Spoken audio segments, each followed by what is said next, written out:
Chapter 1. Cisco, Texas, 1927. Lewis Davis hefted the borrowed pistol again. The weight still surprised him. The steel barrel and cylinder were cold in the December morning, but the longer he held the wood-trimmed grip, the more it warmed in his palm. It felt alive. He felt alive. He knew the two men in the front seat of the sedan didn't want him in the heist. They had never said it, but he knew. They wanted someone like them. Hard. Experienced in this kind of thing. Lewis didn't qualify. Back in Wichita Falls, he had a factory job and a wife and 3 small children.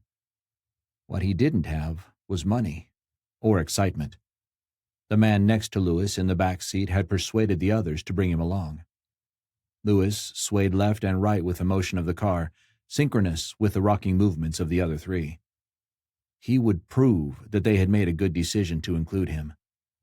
He raised the gun in front of him, imagining what it would be like to point the weapon at someone. The factory worker pretended to fire it, and he mimed the pistol kicking back on him.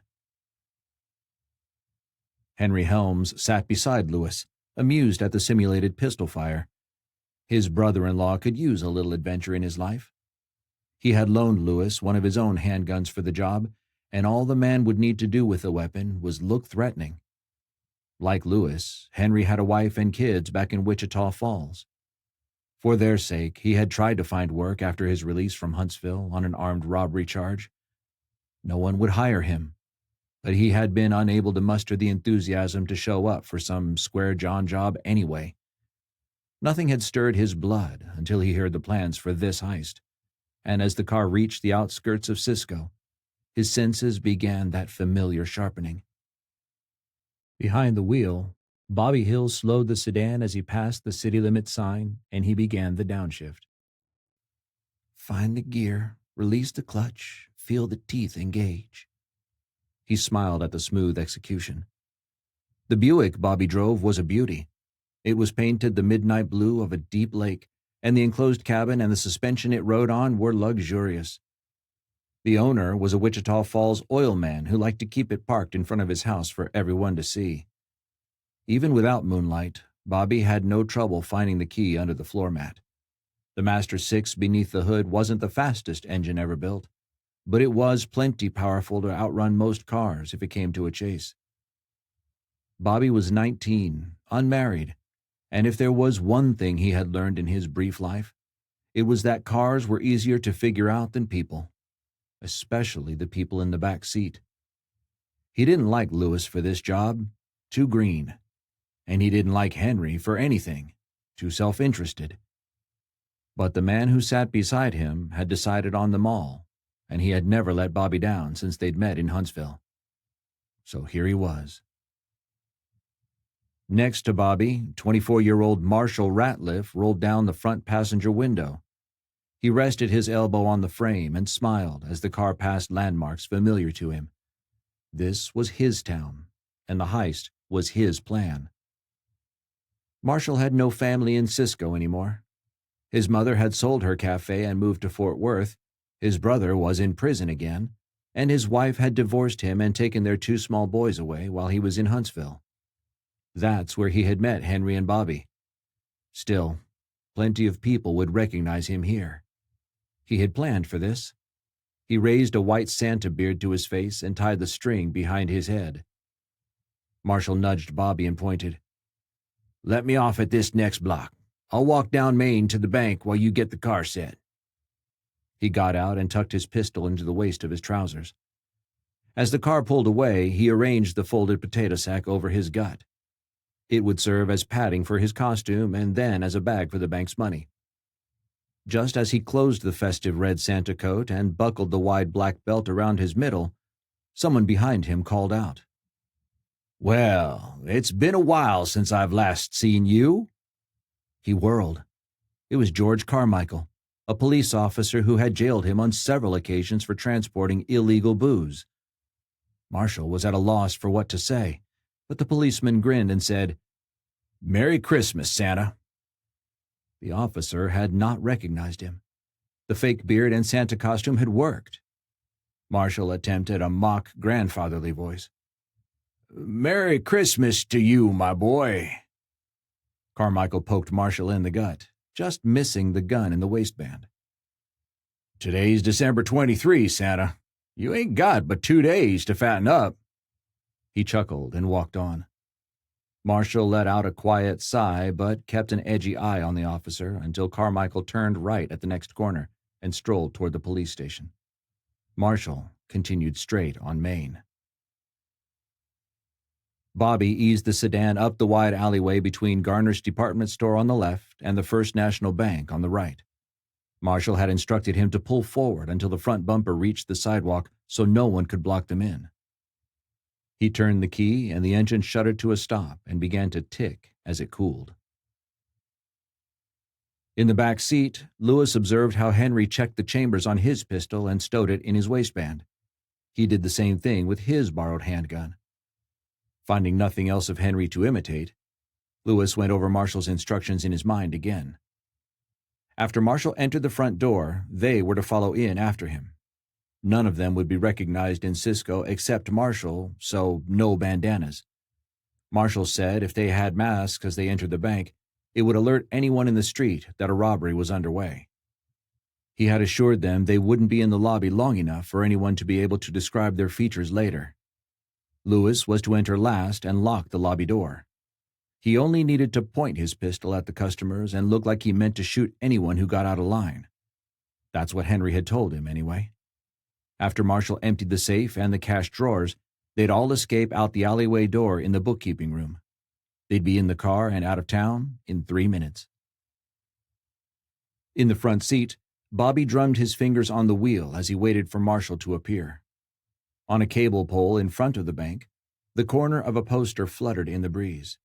He squinted at it, and then stopped fidgeting. The corner that had come loose curled over part of the printing, but he saw enough of it to know what it announced. Wanted. Dead bank robbers. Just 2 months ago, the Texas Bankers Association had promised a $5,000 payout for anyone who killed a bandit, and not 1 cent, they added, for the capture of a live one. $5,000 was twice a year's pay for a working man. The bankers' incentive had generated considerable interest and controversy. A deputy sheriff was on trial for making a false bid for the prize.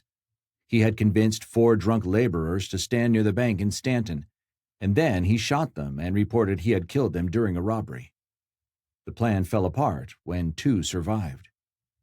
When Marshall first laid out his plans, Bobby had raised a concern about the reward. But Marshall just clapped Bobby on the shoulder and laughed. He declared that, with a wheelman like him, they'd be far away before anyone outside the bank could respond. Commotion from his left took Bobby's mind off the poster. On the sidewalk in front of the Buick, Marshall appeared in his Santa suit and fake white beard. Children surrounded him like a cloud of fleas on a dog. Marshall herded the children forward, trying to respond to their questions in a hearty voice. "No, Santa don't have no candy. Well, now you'll have to wait till Christmas morning to find out what I'm bringing you. Sure, Santa knows where you live." He then straightened his back and put his hands on his hips. "Run on now. Santa's got work to do." As the children reluctantly dispersed, he nodded at the men in the car and entered the bank.